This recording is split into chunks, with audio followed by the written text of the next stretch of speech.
Hello, and welcome to the agenda on Labour Social. So I wasn't quite ready there. With Phil Moorhouse and myself, Graham Hughes, and we'll be going through the issues in the UK political sphere in the week, politics news and views, opinions.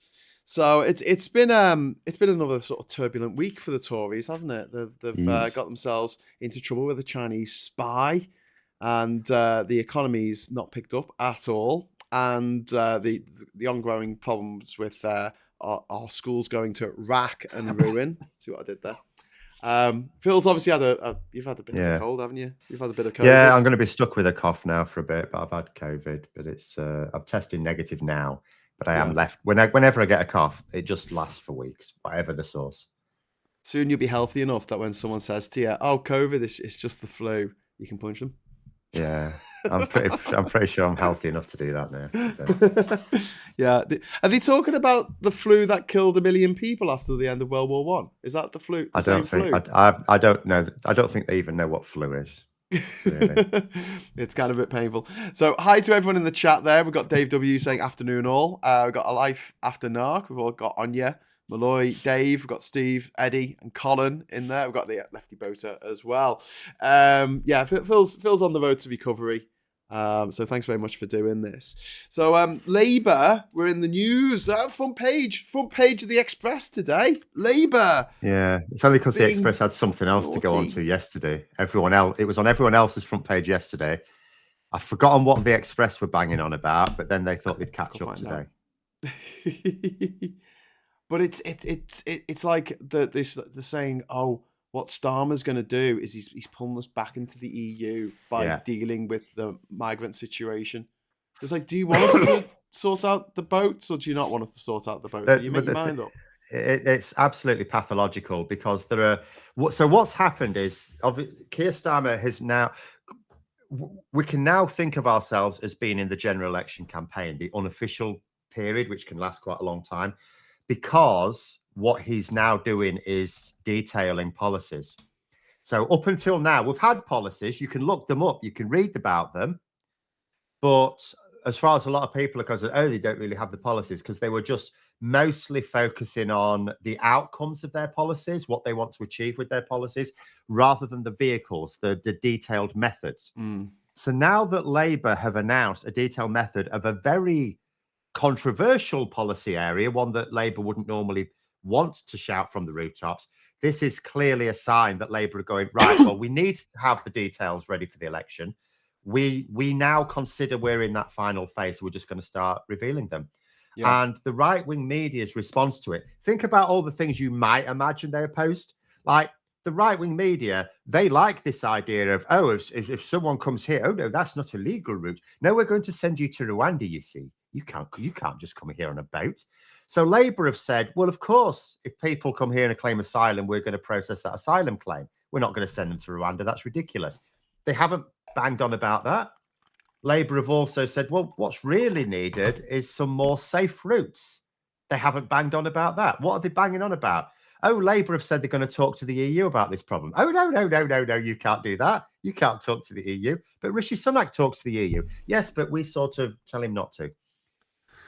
And it's going to happen with everything. Yeah. Because the Labour are going to have to talk to the EU about a lot of things, because there are a lot of problems we have with trade barriers in particular that Labour are going to have to discuss with the EU. And every time they do, there's going to be a massive reactionary thing where they just make up numbers, by the way, completely make up numbers. It was like, it's going to be, we're going to be taking 100,000 EU migrants with this scheme. It's like, no, we won't. And someone said 120,000. Swallow Braverman said millions, because, she's not too clever. But it's and that's what they're going to do every single time. Every single time now, for everything. Every time. So what I was saying is Starmer almost needs to act like the rodeo clown. He needs to focus attention on the domestic agenda when he's in government, and let David Lammy do all the boring stuff behind the scenes with the agreements with the EU.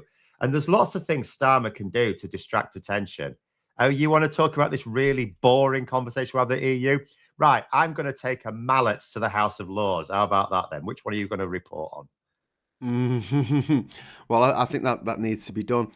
Something that happened in the House of Lords, not actually in the chamber, but in one of the one of the committee rooms this week, was that David Frost, Lord Frost now, thanks to Boris Johnson, who was the guy who negotiated the withdrawal agreement from the EU, actually went on camera, stood up in Parliament and said out loud, the bit you're not supposed to say out loud, where he said, "We hoped that the deal would fail." Yeah, they've already said this before. In a way, it's not news. It's just that this is the first time that someone has said this for the parliamentary record that was involved in the process. Yeah. So that's what makes it newsworthy. They'd already been saying this before. Oh, like when Boris Johnson was Prime Minister, we only intended it to be temporary. No, you bloody didn't. But they were sort of saying that in the Telegraph and so on. This was the first time that the actual negotiator stood up in Parliament for the record and said, yeah, we sort of hoped it would fail. Yeah. And then we could be left with no deal at all. Yeah. But I mean, that Brexit mentality is still so strong within the ruling elites of this country, even though it's not popular. Over 60% would like to rejoin now. I mean, the stats are just going one way, and they will continue going one way forever now. There's no way back. Like, no one's going to turn around and go, "Oh, actually, this turned out really well." No, I do worry it might slow down a bit if Labour start to make, which they'll have to, if they do start to remove, because there's quite a lot of trade barriers you can remove without joining the single market. And I just hope that people don't feel that, that we can manage it all outside the single market, because there'll come a point where it has to stop. We'll have reduced every trade barrier we can without it. But I would not like to think of momentum sort of stopping. Well, but what I find interesting is, so I looked up on the papers there yesterday on the front cover of the Mail, they were going after Starmer for talking to the EU. And then today in the Express, they were going after Starmer for talking to the EU. This is just to talk to the EU. This isn't to rejoin the single market or the customs union or rejoin the EU. This is just literally talking to our closest neighbours and friends, the places where refugees are coming from. Yeah. To our, when they're coming to the UK, they go via the EU. There's no other way here, really.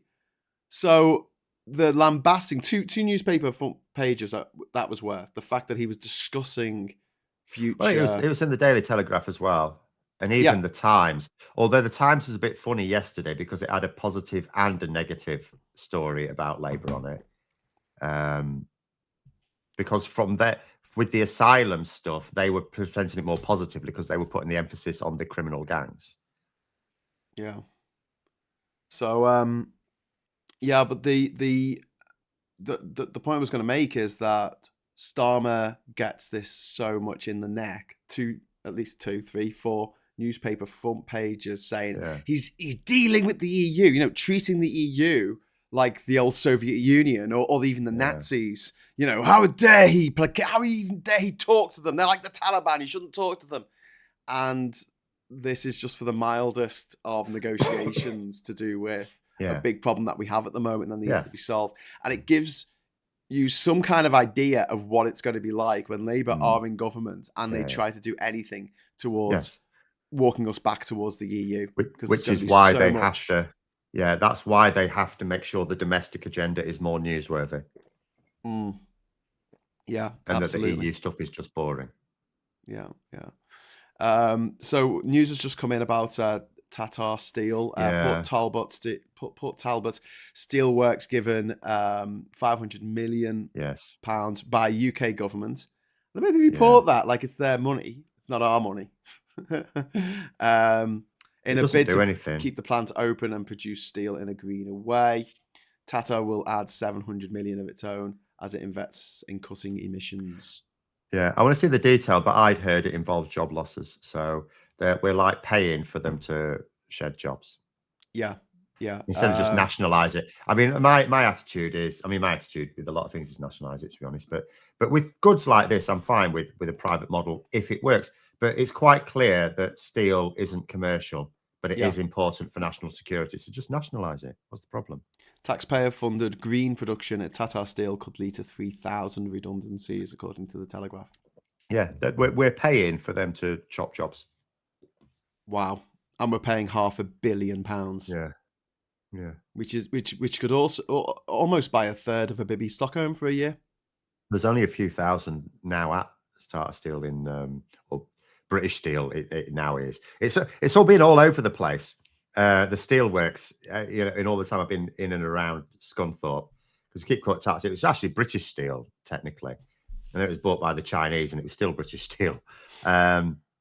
Stolen. And but it's not commercial, but there's only a few thousand there now, and in the whole town, you chop even 1,000 jobs at Scunthorpe, and you think about the effect that's going to have on the economy, because it's not only 1,000 households, but it's all the local services that will suddenly not get money because they'll have to cut back if they can't get another job, and there is no other job to get there. Have you noticed how it's never their fault? It's never the government's fault. It's never any. It's not Tata's fault. It's green. It's the green policies that's the problem. And if this had happened 10 years ago, they'd be blaming the EU. Yeah. This happened because of the EU, because the EU's economic zone and the steel and coal production it's all mandated by Brussels, and we don't get a say in it. They tried saying that. They tried saying that the last time that this was happening in Scunthorpe, when we were in the EU, and you just had to point out there was a much larger steelworks. I think it was in Italy that was taken into public hands, because that was what in the Lexiteers were trying to say. Oh, but we can't take it to public hands because the EU. It's like, yeah, well, they did it in Italy with a much larger steelworks, didn't they?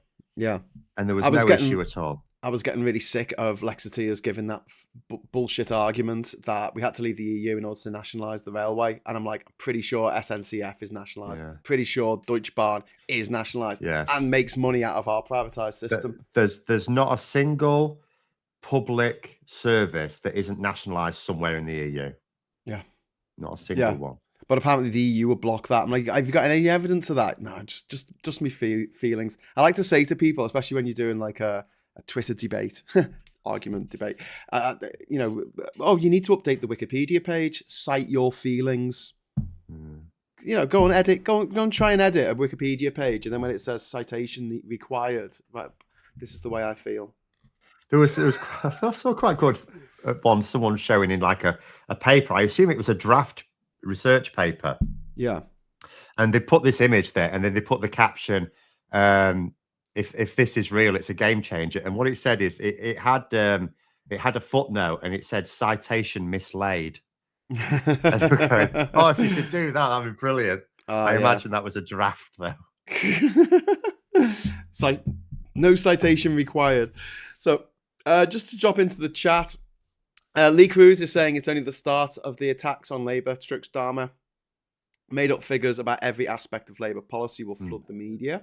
Absolutely true. Phonebox Chicken, the Tory media are worried all tax dodging schemes, influence and suspicious funding might be exposed, which is something that I think we should have a bit of a talk about. When Labour get in, are we going to see proper inquiries into what the Tories did and possible custodial sentences for breaking the law for the Tories? I mean, the COVID inquiry is ongoing, and now that will surely now still be ongoing when Labour are in. So when the results are published, Labour will be in government. So there'll be there's no reason to suppose there'll be any sneaky editing of anything. Okay. That should be quite a big one.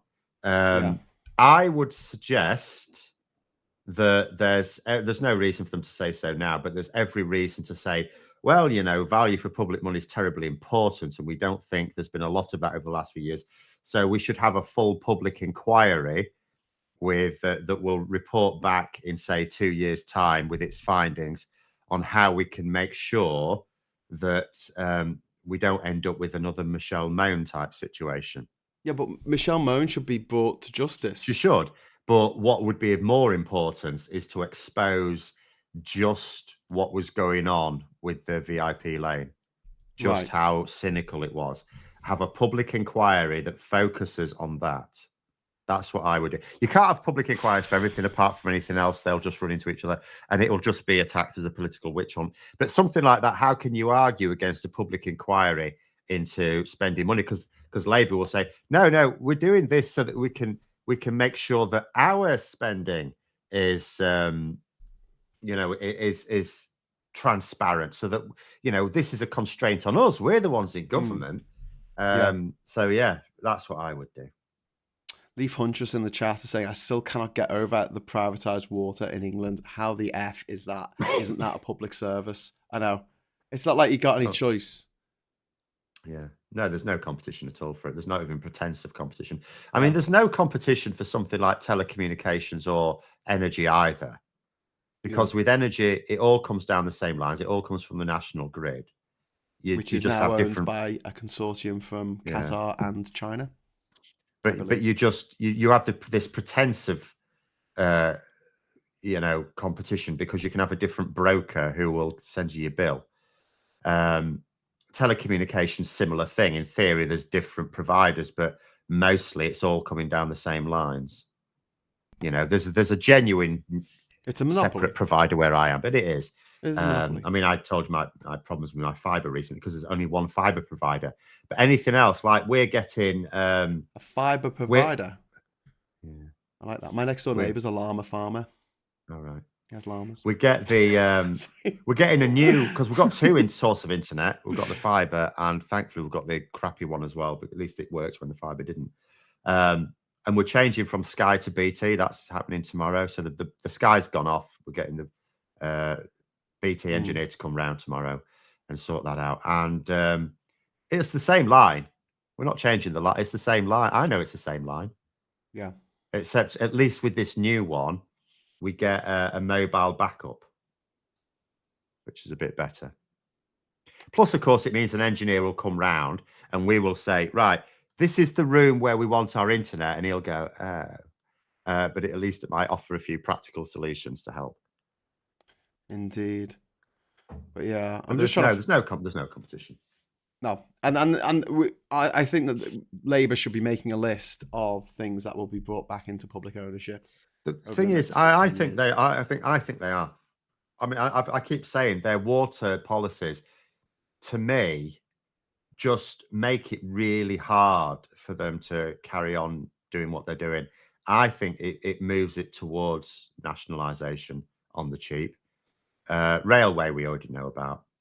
And the thing is, they didn't just say it.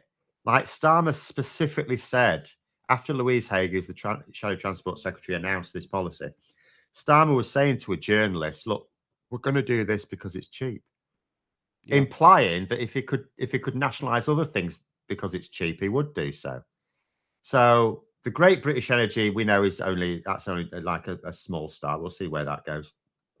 But at the same time, it at the very least has the potential in the future to stop the big energy companies fixing their prices amongst each other. Because you could imagine that this consortium trying to do that, and Great British Energy going, well, there's no need to put our prices up, so we're not going to. Yeah. So then they're stymied that way.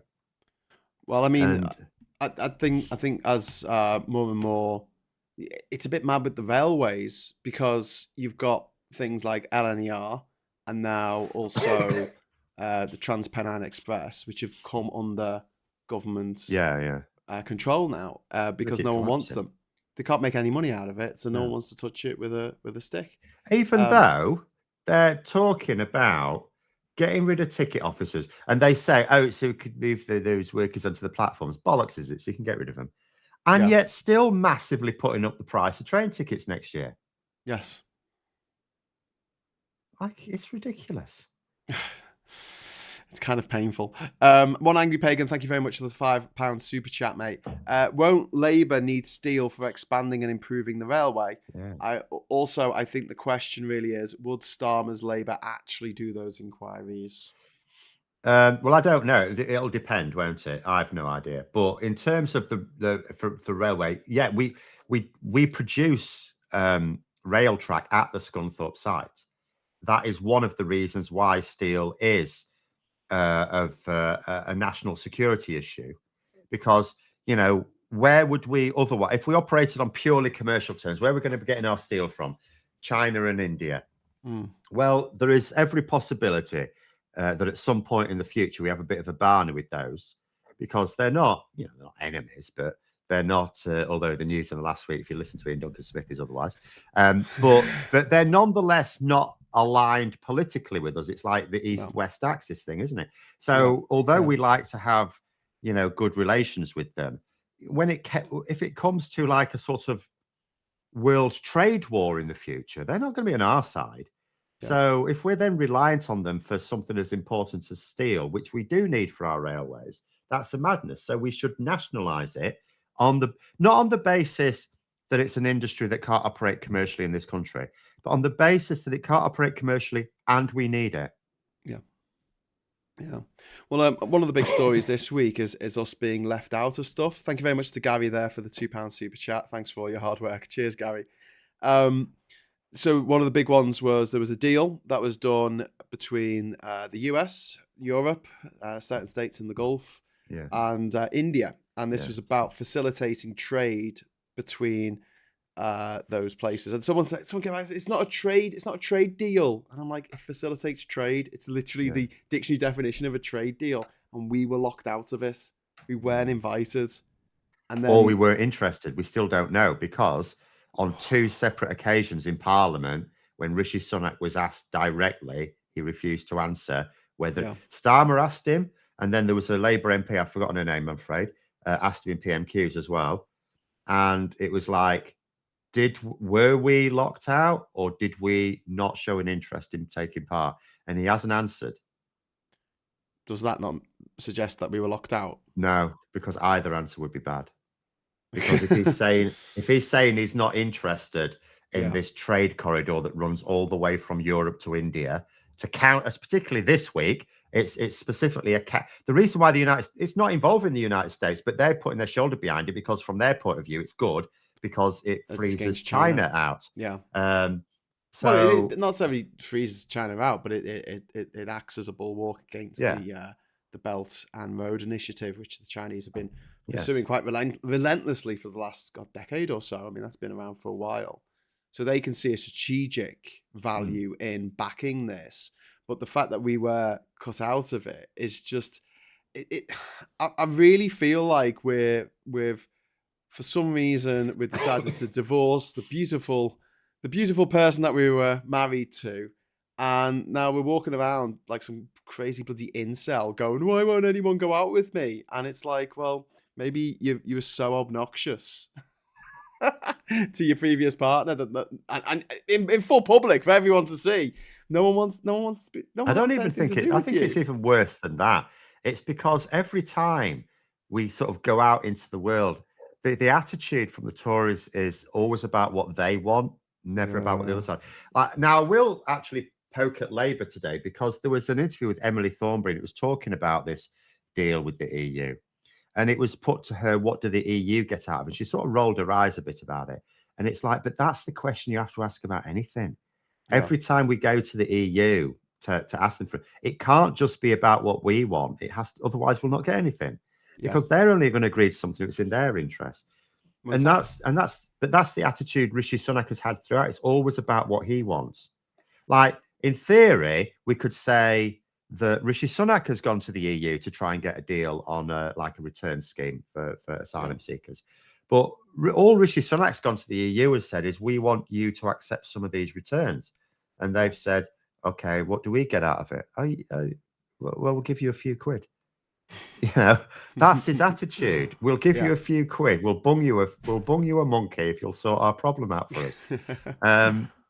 And it's not, that's not how it's going to work. We're going to have to find common ground. We're going to have to find a mutually agreeable deal on lots of different areas. And we can't just go along and say, well, this is what we want. We can, at the very least, we can go, this is what we want. What would you like? And then work on that. But you cannot just go, we want you to do this, we'll chuck you a few quid. Yeah.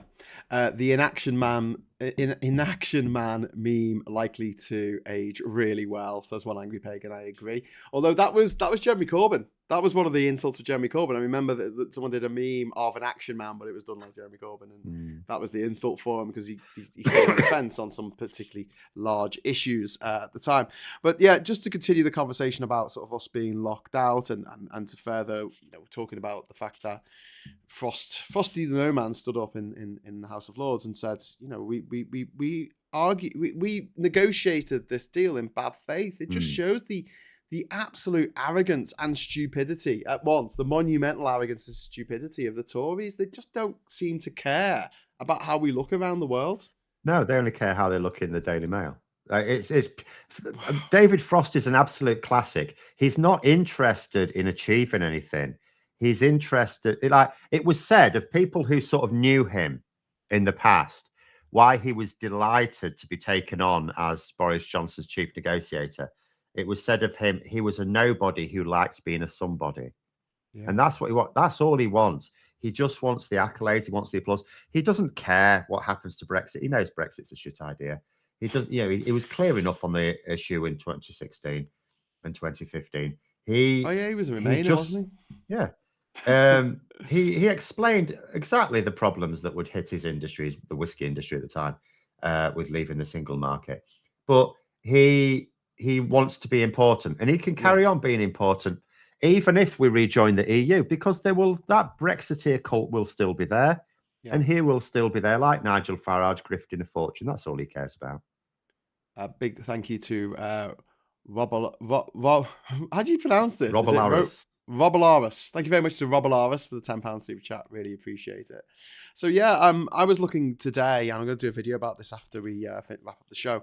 About the lack of investment in the UK since Brexit, specifically looking at investment from investment banks. So we used to be part of the European Investment Bank, yes, and now we have the Welsh Investment Bank, the English Investment Bank, and the Scottish Investment Bank. And the amount of money that's being invested has just gone off an absolute cliff. And the shocking figure that I saw for infrastructure, and this is something that we absolutely desperately need right now, is more money for infrastructure. The railways are falling apart, the schools are falling apart, hospitals are falling apart. We need money for long-term infrastructure projects, and it's dropped to 17% of what it was under the EU. Yeah, and also we're now at a record high gap between London and the rest of the country as well in terms of the old levelling up agenda. Yep. And do you know what else is at record high? Our borrowing costs, because we used to enjoy a AAA rating, and now we don't anymore because of Brexit. And this whole thing is all part of this whole. If the Tories' mission was to make Britain look bad and to lose all our money and to lose all our friends and lose all our investment, they couldn't have done a better job. And then we talk about it, and you get people in the comments, not in the chat, you're lovely, but in the comments saying, it was a democratic vote, get over it. And I'm like, you got a weird, warped sense of democracy if you believe that, particular vote. If you were lied to, it's not democratic. You weren't making a choice because you were lied to. You were lied to. And also the idea that a decision made in 2016, when nobody born this century was allowed to vote in it, it's crystallized in amber for all eternity. And I'm like, that's not democracy. Democracy is fluid. It changes. That's why we've had 2 elections since the bloody Brexit referendum. It's not like, oh no, sorry, you had an election in 2015. You can't have another one. Well, if we were going to do that, we should have frozen it in 1997. Yeah. But also the idea, that might have been a good idea. But also the issue that, go away, fly. Also the issue that always comes up is this thing of if you should be quiet because you didn't win the referendum, you should be quiet. And I can't remember who it was who said this on Question Time. I think it might be Tony Robertson or someone. They said, you don't shut up when you lose an election. Do you know what I mean? You keep fighting for what you believe in. You don't go, oh, well, that's it now. We just pack up and go home. Yeah. And I thought that was such a good point. It's like, you don't give up. You don't stop and say, you don't want this anymore. But I'm less worried, and this is probably down to you, Phil. I'm less worried about Labour's stance on the EU than I used to be. Having this conversation probably even a year ago, I'd be going, what are they doing? What are they thinking? Why aren't they talking about possibly rejoining the single market? But when you see the grilling that they get in the press, and the right-wing, 90% right-wing billionaire, foreign billionaire-owned press that we have in this country, for just having a conversation with the EU about practical ways of reducing the number of people coming over here in boats, which apparently is something that we want to do, I can see why they just won't touch Brexit with a... No. Well, the thing is, they don't... I mean, they said from the start, and even I was sceptical at the start when Starmer said, oh, we don't want the next election to be about Brexit. And I thought, well, it's probably going to be. But he doesn't want to talk. What he means, he doesn't want to talk about. He wants to talk about the other things because the vast majority of the voters that Labour have converted were Leave voters Yeah. because because what they're prioritising is not their Brexit, although some will have indeed changed their Brexit Ian stance. But Hiswell, thanks. even those who haven't, they will have. They're more interested in the cost of living crisis. They're more interested in NHS waiting lists, which are again at a record high. Rishi Sunak, I made this pledge to reduce waiting lists. Waiting lists seem to have gone up. Yes, that's the fault of doctors, you see, not me. That's what he's doing now. That's like, hang on, they weren't going on strike a few years ago when all of the, it was going up and up. How does that work? I mean, again, it's like, it's painful. Yeah, but also people aren't going to blame doctors. Like if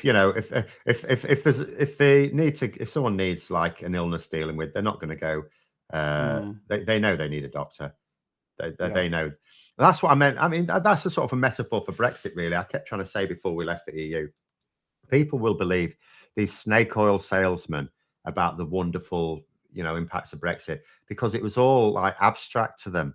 Yeah. Whereas when something's not abstract, all of a sudden, no, they're not sick of experts. You break your leg.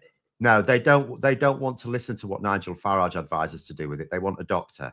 Yeah. And it's really that simple. When people have got a problem that they can see they have a problem, not some esoteric problem for the nation, something for them, they want an expert. They're not interested in some gobshite on the telly. They want an expert every single time.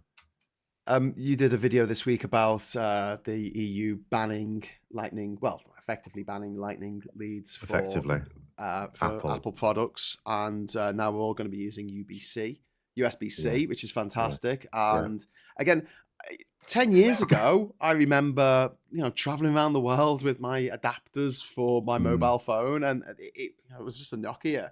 But like it wasn't just like every single phone company did their own lead. It was like different models of phones had different bloody leads, so you had to buy more. But you would, because you have to buy more of them. That's the.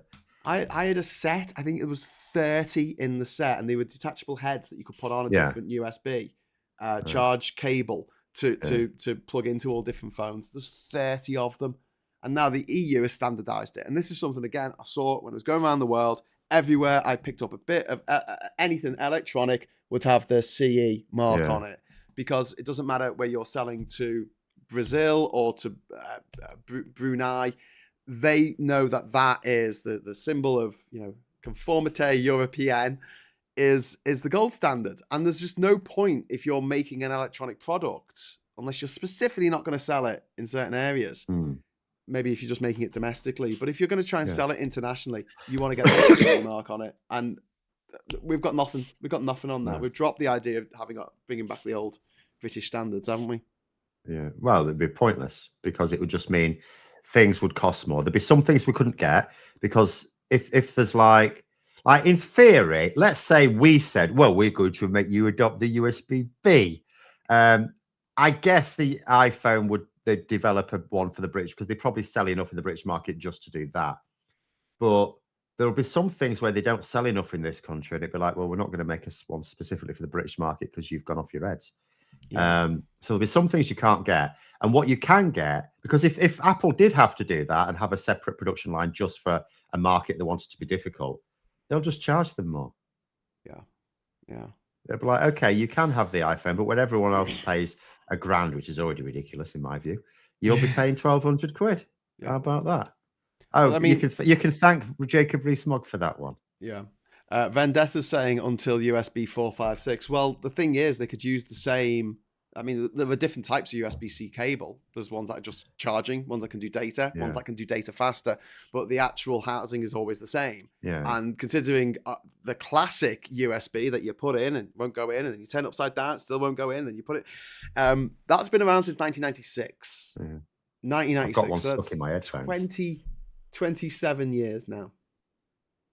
So I mean, that's the standard, and it's got to be a USB-C now for at least the next 20 years, I reckon.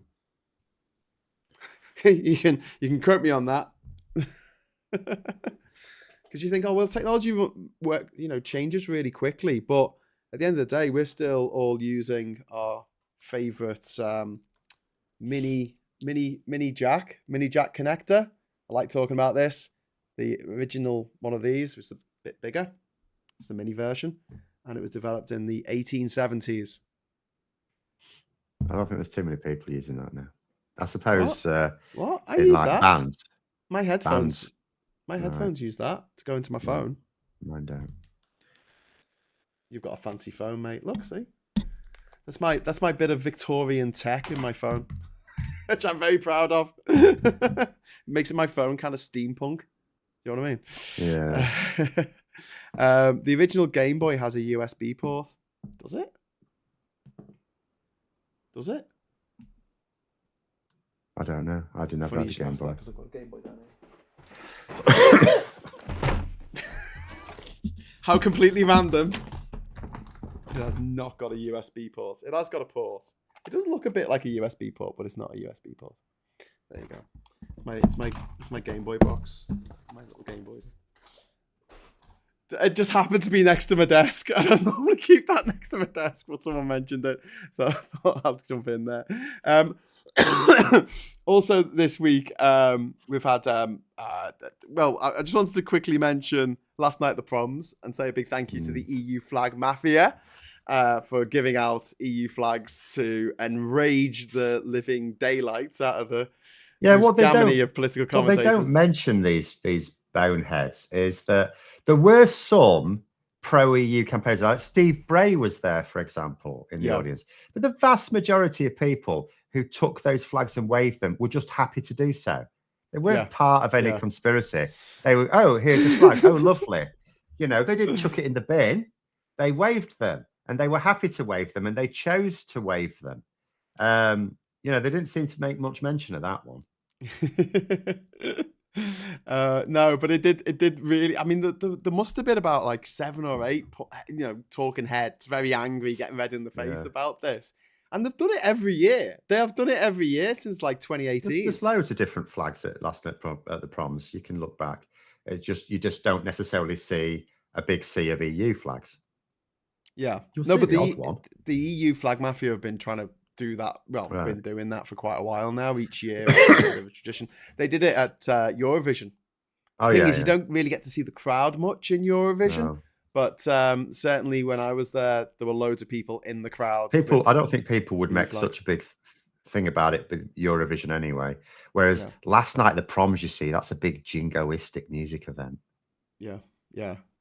That's their thing. That's their thing. How dare you? How dare you soil our thing with your EU flags? And they're the same people who waved UK flags at the Union flags in the European do you mean the Parliament with Nigel Farage and all that lot?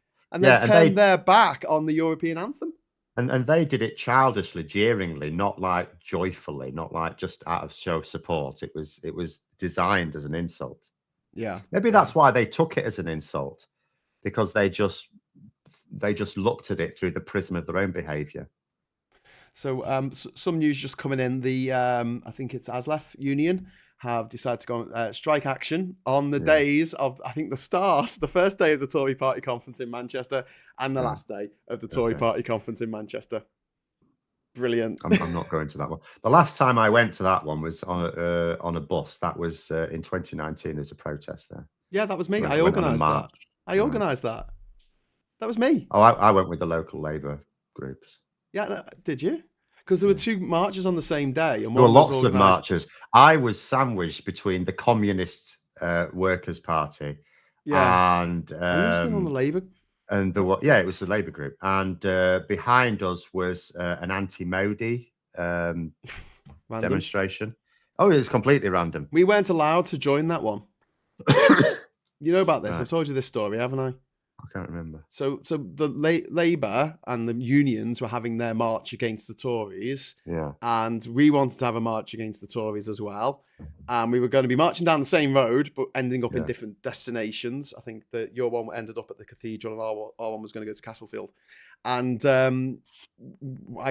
we were asked straight out, by the head of police in Manchester, why didn't you team up and, we'll all march together? And I was like, I'd love that.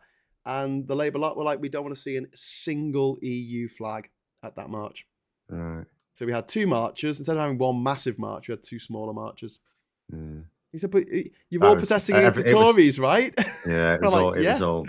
Labour was mad. Labour was in a mad place. It was like vicious as well, Phil. It really, like, sometimes when people go, oh, why are you always going on about the previous leader of Labour? And I really feel that era was so poisonous and so vindictive and mean and cruel and just took everything away that I thought Labour stood for. Don't forget, I've been a member for like 16 years or something up to that point. But yeah, just really, really painful. Who were you representing, Graham? Myself. I don't know. We did it with the March for Change, so it was in conjunction with Mike Galsworthy and Manchester for Europe, and it was Manchester for Europe basically, and it was a bit of a headache putting it all together. It was good though. We had we used Castlefield. We had a mobile stage. We had Mitch Benn as our compere, and we had lots of people coming on stage and talking about how terrible it was going to be. Oh, that Brexit happened, and also we had a big Boris blimp. We had a blimp of Boris for some reason. I didn't organise that bit, but yeah, ode to Auto Cabbage. But yeah, so you've got these this idea that these free speech absolutists like Farage, who always got about free speech. If someone wants to be able to talk at a university, it should be their God-given right to go and talk at that university. Oh, the latest one today is GB News again whining and about all these advertisers that boycotted us. It's an attack on democracy. It is, and fabricants going along with this as well. I agree with it. It's like, what? Because they want to advertise where they want to advertise. They want to choose where they want to advertise. Yeah. That's choice isn't democratic. Choice isn't capitalist. No. You need to tell people what they want to, what you want them to hear.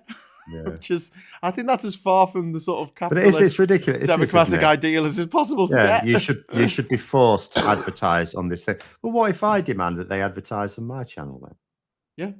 We should do that. Let's get in touch with the Tory party and say you have to advertise on this channel. You have to give us money, and we'll. I mean, I've had Nigel Farage advertise on my channel. It's quite funny. I had a lot of comments. I had a lot of comments as if it was my fault, but I actually found it hilarious. Yeah. Jupp James is saying, "Here's a Brexit benefit for you, Graham. Everton FC have a new American sugar daddy. Well, lots of sugar daddies actually. I think it's a hedge fund that's just bought, or an investment fund that's just bought Everton from." The Iranian guy who used to own it, but he's sold out now. So half of our Premiership is now in American hands. Half the clubs, which is probably a good thing. I don't know. I look at Manchester United and what happened under the Glaziers, where they were winning trophies. So that was more because of Alex Ferguson, I think. But the actual experience for the fans just got kind of worse and worse. It got to a point where, well, I mean, tickets for a match now are just so expensive, and season tickets are just most people can't afford that kind of thing, especially with the cost of living and everything else. The right wing, Alan is saying in the chat, right wing idea of free speech. You are free to say whatever we like. Yeah. Yes, that's pretty much it. Their idea of freedom of speech is their freedom to cause hurt. Yes, to people without consequence. Yes. Without consequence. Or consequence to them. There is always a consequence to their words, but not to them. Yeah. That's what they want. But the welcome news this week, I think, has been the fact that the Tories are continuing to dial back on their sort of extreme Brexit, which we had under Boris Johnson, where we had to pull out of everything to do with Europe. Yeah. And yeah, that's good, I think. Yes, it's it remains to be seen whether it'll carry on, because the problem is after the election, Rishi Sunak's going to lose because he's doing nothing to win it, and he's getting more and more irate apparently. But he's doing nothing to win it. Now, at the point at which you lose an election, particularly when you've been in power, so at the point at which you lose an election, that party is completely free to attack. They will inevitably have to say Sunak got something wrong.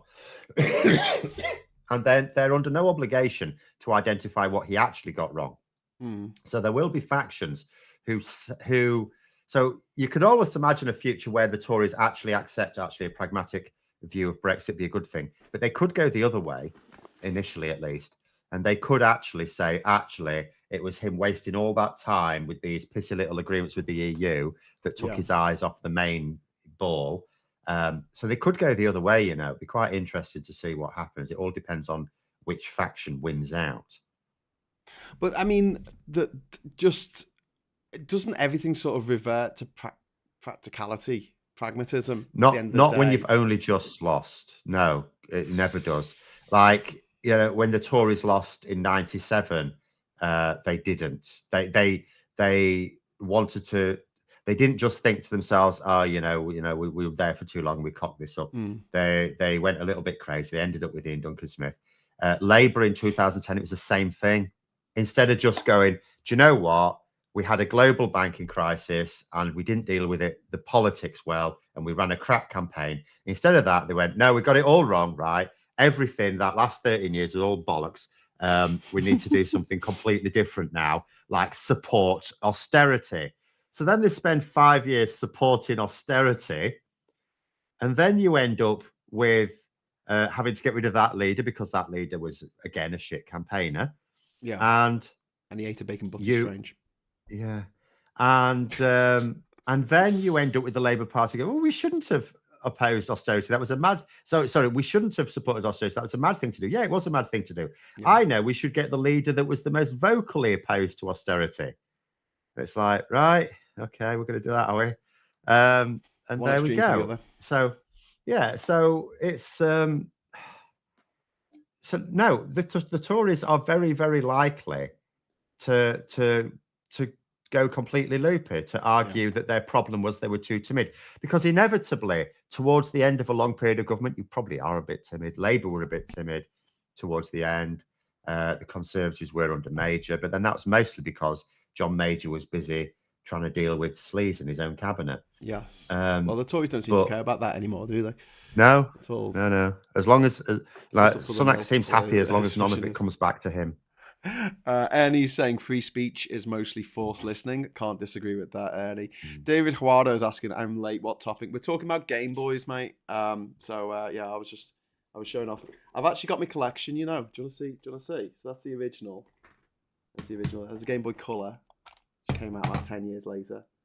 It's very exciting. I remember getting the Star Wars Episode 1 game for that. That's how old that is. Then there was a Game Boy Advance, which was quite cool. And then the best one, which was one that like opened up, the Game Boy Advance. That was great for traveling with. Got something for you as well. Hang on. Got some really cool stuff in it. Got loads of games. Feels like, Graham, what are you doing? No one cares. Oh man.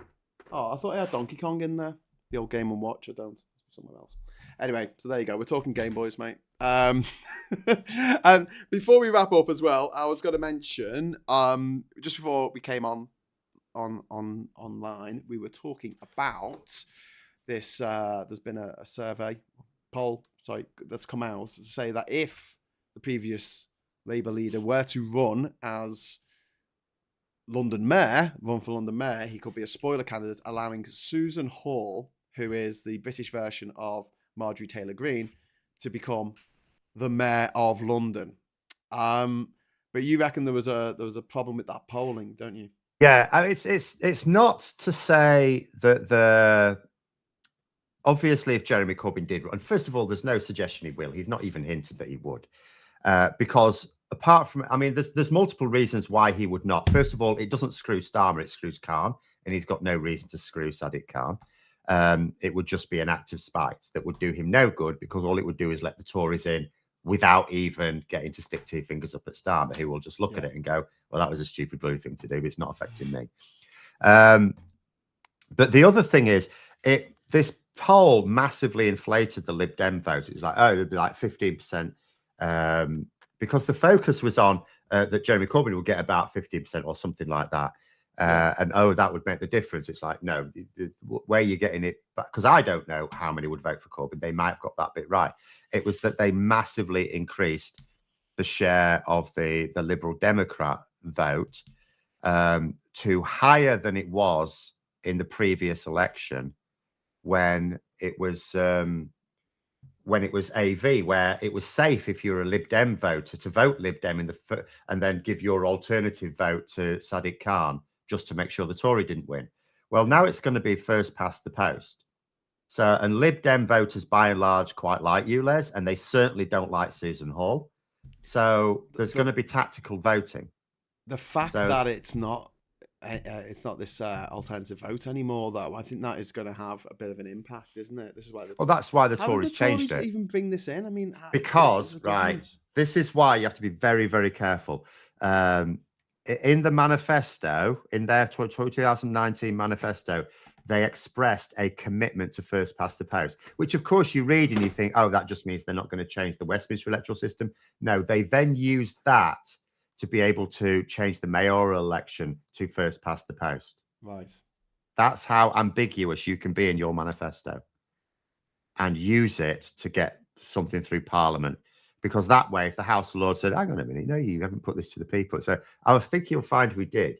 There it is in subparagraph B, part 216 of our manifesto. Labour should do that. Labour should. They should do that. Just mad stuff. The thing is, what you can't, you can't get away with. You can't get away with screwing voters over, like. But for some, so a no, because they haven't screwed their voters over with this. Like most people in London don't vote Tory anyway.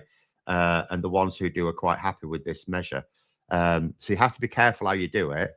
But as long as you're doing it in a way to bamboozle your opponents and not screw over the voters, then yes, you should do that. Well, I mean, it's a bit of a worry. I mean, same with Trump in America. It's something that, you thought was a done deal, that he wasn't going to become president. And now he's gone up 14 points in the polls. Yeah. 14 points since he was indicted the first time. Now he's been indicted 3 more times. Yeah. And that's it now. Everyone's just solidified their feelings about whether he deserves to go down for this or he's a martyr. And this was the worry, wasn't it, about bringing charges against Trump? Yes. I mean, it's one of those things. You can't just let him off. And it wasn't politically motivated, but at the same time, because if it were, I don't think the Democrats would have pushed for it just because of this. It would have been better to have let him just rot in his room. Well, also, it's the same Biden Department of Justice that is now prosecuting Biden's son for buying a gun for a few days back 5 years ago, when he might have been addicted to cocaine, but there's literally no way of proving that one way or another. Yeah. They're going to put him on the stand and say, were you addicted to cocaine? And say, I don't think I was. And then that's it. That's the court case over. Because it's not using it at being addicted. And also, this brings in some really interesting stuff with the Second Amendment to the Constitution. There's nothing in that about, you can't have a gun if you're a drug user or a paedophile or a mass murderer, serial killer, nothing about that. So, it is. I mean, I feel like whenever we do something really nutty in the UK, it's like the US see us doing that and go, man, we've got to do something more crazy now. We've got to out crazy them. And also John is pointing out in the chat, now there's impeachment inquiry into President Biden. His population should go up. Well, the thing is, they haven't done it properly. They said, McCarthy said, there'll be a vote. Because what happened was so obviously Trump was impeached, or impeachment proceedings began twice. And with one of them, they were told, well, you can't actually compel him to testify or anything like that because you didn't have a vote. So then they had to have a vote. Yeah. So McCarthy was saying, are you going to have a vote for this? Of course we're going to have a vote. And he hasn't had a vote because even Republicans know it's bollocks. So there hasn't been a vote. So at some point, they're going to try and compel Biden to turn up, and he's just going to go, why? Because we're having this impeachment hearings. Have you had a vote? No. Well, according to you guys, a few years ago, you have to have a vote if you want me to turn up. So they don't like when their own rules are used against them, do they? Well, the thing is, in this particular case, the reason why a vote wouldn't win is well, I suppose there's multiple reasons, but largely even Republicans aren't going for it. There's a lot of Republicans going, this is just bollocks. Yeah. So they're not interested in it. It's just, and this McCarthy guy is quite likely to not be speaker for very long, I gather. Anyway, it's just his last throw of the dice, just to try and cause some shit to Biden. And I suppose it will, but at the same time, it'll cause just as much shit to the Republicans because it looks ridiculous. Yeah. Christopher Bowles come back over to this side of the pond. London Mayor is a status position, which is again why I don't think Corbyn would do it. Corbyn is never going to China to encourage investments without talking human rights. Well, yeah, there's two things there. First of all, I don't think Corbyn's that smart.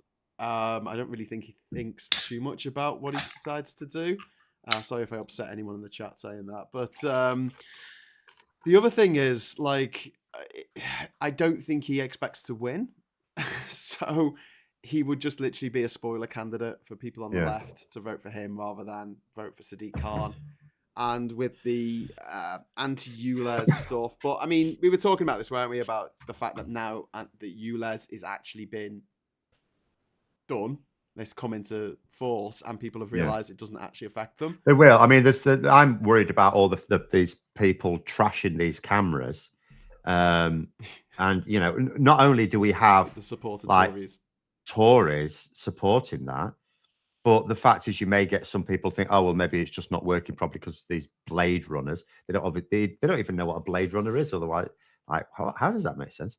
Blade Runners were law enforcement. They're retiring replicants. They're taking out the robots. Blade Runners were law enforcement. But anyway, never mind. That's what I mean. They're taking out the robots that shouldn't be on Earth because they're only about to be used on the off-world colonies.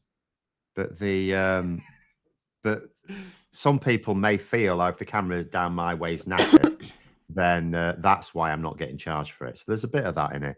But yeah, it's like a lot of the fear will have to melt away when people see that it doesn't actually affect them.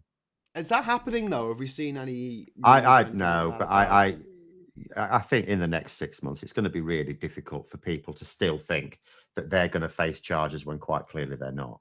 Yeah. Irene's asking an interesting question. Why can't they find a president under 50 in a country of 350 million? Exactly. Precisely. It's a very good question. The part I'm not an expert on American politics. It's quite obvious that their party system is incredibly convoluted. So, you know, Obama really broke the mold. He did his own thing in terms of campaigning and so on, because someone with his lack of experience should never have been able to get himself in that position. Yeah. But he just ran such a really good campaign. But yeah, it's absolutely insane that I fully, you know, Biden, I think, has been a good president in terms of policies and so on, but it's not a good look. I mean, politics is part about the perception and the look, and he looks just as doddery as Trump. Yeah. You know, he is too old. And I think, he's like 80. I mean, yes. So he's going to be like 85 when he steps down if he wins the next election. And they've got a problem now with certain senators who are just too old and they're falling apart. Mitch McConnell, he's not a senator. He's a senator, isn't he? Mitch McConnell. He's obviously got some kind of neurotastic, is that even a word? A problem with his brain, let's just say. And yeah, there needs to be an age cap. There needs to be an age limit.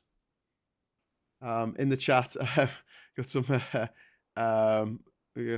comments about. I wonder who Owen Jones would vote for if he is eligible, and Corbyn stood. Probably the Tory candidate out of some weird logic.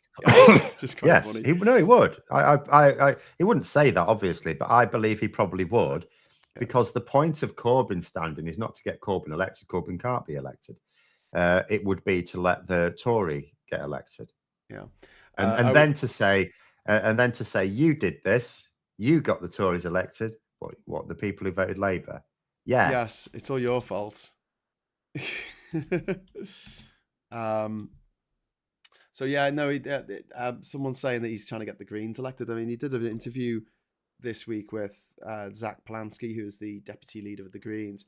I've done an interview with Zach, so I can't really slag Owen Jones off for it. But considering how important Owen Jones seemed to think at the Labour Party conference when I had it out with him last year, how important his purity tests were. Like, if you hadn't voted for Labour in every single local and national and European election since you were born, then you weren't true Labour. And he was, so he gets to slag off the leader to anyone who'll listen. Except, of course, he campaigned against Labour in 2021, sorry, 2021. Oh, was that? Where was that? Was that in? That was with Galloway. Yeah. George Galloway. Batley and Spen. Yeah. They always have these mad names. Yorkshire, yeah, Batley and Spen. It was Kim Ledbetter. George Galloway. I mean, of all people, that horrible. So creep. I mean, that was the thing. He didn't go around with a placard or anything, but he interviewed him. And when they were talking about, first of all, he interviewed him, and he did an interview. The Labour candidate. And when they were talking about the idea of beating Labour into third place, Owen Jones was laughing at it. And I'm thinking, mate, I don't care how you try and spin it. You were campaigning for George Galloway. Yeah. Yeah. You were 100% campaigning for George Galloway, who was there specifically not to try and win. It wasn't his goal to win. It was his goal to let the Tories win. Yeah. Which he almost did. I remember when George Galloway was a Labour MP. I remember hearing that he actually lived in Spain and he spent very little time in his constituency. He'd rather just sun himself on a beach in Spain. That's what I heard, allegedly. It's what people are saying. I'm not saying it like I believe it or it's true. I'm just saying that's what people said. Before I get sued. But yeah, Derek says, have you seen how many MPs are over 70? Then we get 30-year-olds awarded places in the House of Lords. Well, the House of Lords is going, isn't it? It better be. Yeah, it's on its way out. It's circling the drain. Right, well, we're at 2:00, mate, so we've made it. Yeah, thank you very much for everyone watching. Thanks for the super chats. I'm gonna play my Game Boy. Did it? Oh, do you remember that noise? Wasn't it great? A couple of comments before we go. George Galloway, people who are right wing and don't want to admit it. I think with George Galloway, it's more like the horseshoe thing. I don't really. There are plenty of people who are clearly left wing, but they're so left wing that they're more in tune with the Tories than they are. Yeah. Those on their own side who are sort of more centre left. Yeah. Well, I mean, the big thing for me is what keeps me going. I keep saying this is like the young people. Every time a poll comes out, it just like it solidifies my opinion that the Tories will be voted out forever. Well, they will be out. The only polls that matter at the moment is the betting odds, which has for Mid Bedfordshire, Lib Dems slight favourites, but then Labour second, so it's not giving the Tories much chance. But then they could knock each other out. But then for Rutherglen and Hamilton West, Labour incredibly strong favourites. And for Tamworth, Labour very strong favourites. Brilliant. So, I mean, it's one of those things. Labour could actually lose all three, or they could win all three, or what the bookies think is they'll win two of them and the Lib Dems will win the other. That'll do me. Yeah. That'll do me. Well, I mean, the poll that I saw this week, and it came out like last December, so I don't know how I missed it, but it showed 18 to 24-year-olds who were polled. Sample poll, you know. Yeah. 2% said they were going to vote Conservative. Just 2%, Phil. 2%. Like, how are these people still in any position of power? It's just like because there's only about 40% of young people vote, where there's like 80% of old people vote. I know. Well, we live in a geriocracy. I just made that up. I don't even know if that's a thing. We definitely live in an oligarchy, don't we? Ruled by oligarchs. Anyway, so I'm going to take Pokemon Red here and go and play on my Game Boy. Right, I will be back at 9:00 for the Labour Social. Will you be joining us tonight, Phil? No, not tonight. No. Oh, I've got better things to do. But it should be good. It should be a laugh. So grab a drink, grab a beer or a wine or a bottle of scotch. And please join us here on the Labour Social channel at 9:00. And if you missed that, we'll be back on Monday morning at 9:30 for another live show with Morning Brew. So hope you enjoy that. Are you doing a Labour Vision video over the weekend, Phil? Yes. Time to do that? Yes. Good man. So look out for that when it goes live. And until next time, I'll say thanks for watching. Hello, good evening, welcome, and goodbye.